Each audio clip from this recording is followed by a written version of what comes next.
మీరు మదర్సాలను మా కులాలైన శశిదేవ్ పుట్టి మందిలో ఉన్నారు.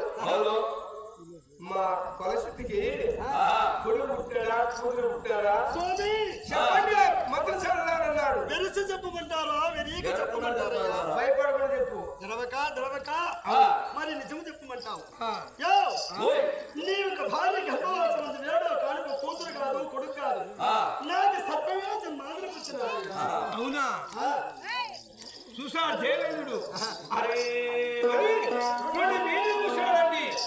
ఎందుకంటే మన గర్భవాసమందు 6 మంది కుమార్తెలు జరుగుతున్న రకరకాల వైభవంతో చూడొచ్చే 16 కళతో 7వ గర్భం కూడా ఒక ఆడబిడ్డగాను మగబిడ్డగాను జరుగుతుంటే చాలా సంతోషము. సర్పరోగం జరుగుతున్నారంటే మన పట్టానికి మేలు వార్త కీడు వార్త ఇటువంటి సమాచారం ఉన్నాడు అని చెప్పని ఆ దేవేంద్రుడు బయలుదేరి బ్రాహ్మణ అగ్రహారం వచ్చినాడండి. ఆ పెద్దల బ్రాహ్మణులు పిలిచారంట. తెలంగాణ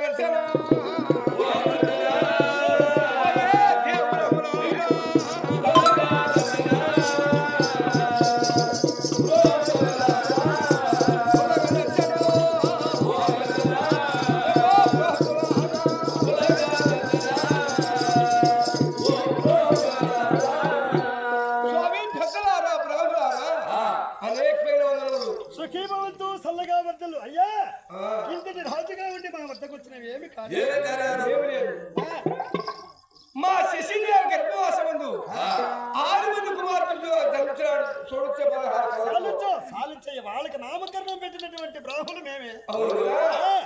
7వ గర్భము ఒక మగబాలుడు కాదు, ఒక ఆడబాలు కాదు.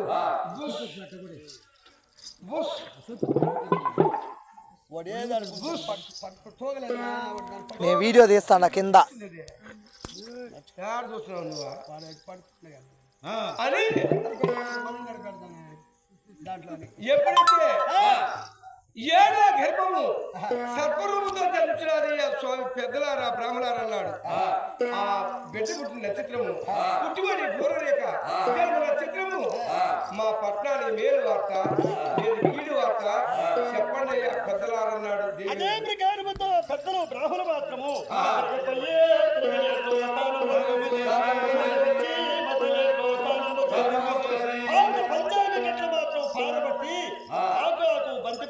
చదివి చూస్తే అయ్యా నీ కుమార్తెలు ఇంట్లో ఉంటే ఇంటికే కీడు, పొలమరింది ఉంటే పొలమరికే కీడు, ఒక దొడ్డులో ఉంటే ఒక ఊరిలో ఉంటే ఊరికే కీడు.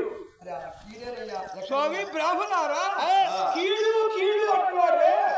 ఆ కీడు లేదా చిన్న మార్గం ఉంటున్నా చెప్తాం. ఏం మార్గం? ఎట్లంటే అదిగో కుమ్మరవానింటి కాడికి పోయి కొత్త భాండవ తెచ్చుకొని 6 నెలకయ్యేట్టుగా ఉగ్గు కారము ఆవదము నహనబాలు కోడిగుడ్లు కూలిటి వస్త్రములు ఆ భాండవులో ఉంచుకొని నీ కుమార్తెని ఆ భాండవులో ఉంచుకొని ఈ ఎడలగాసే 700 కోట్ల భూమికి అరే అన్న పుట్టుంటాయి 60 కోట్లు వదిలేసి ఓం నమశివాయ అనే శివతోత్ర కలిగిన పుట్టు ఉంటుంది. ఆ పుట్టులో వదిలేస్తే ఈ పాపమే ఇంతతో పరువులు అయిపోతుంది అన్నారు. చాలా సంతోషం స్వామి.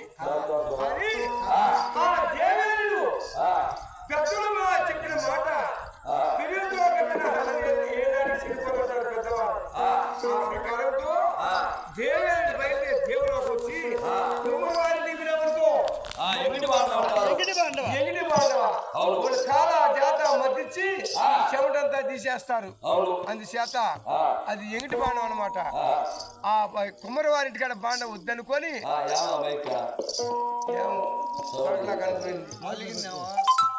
ఉండాలి.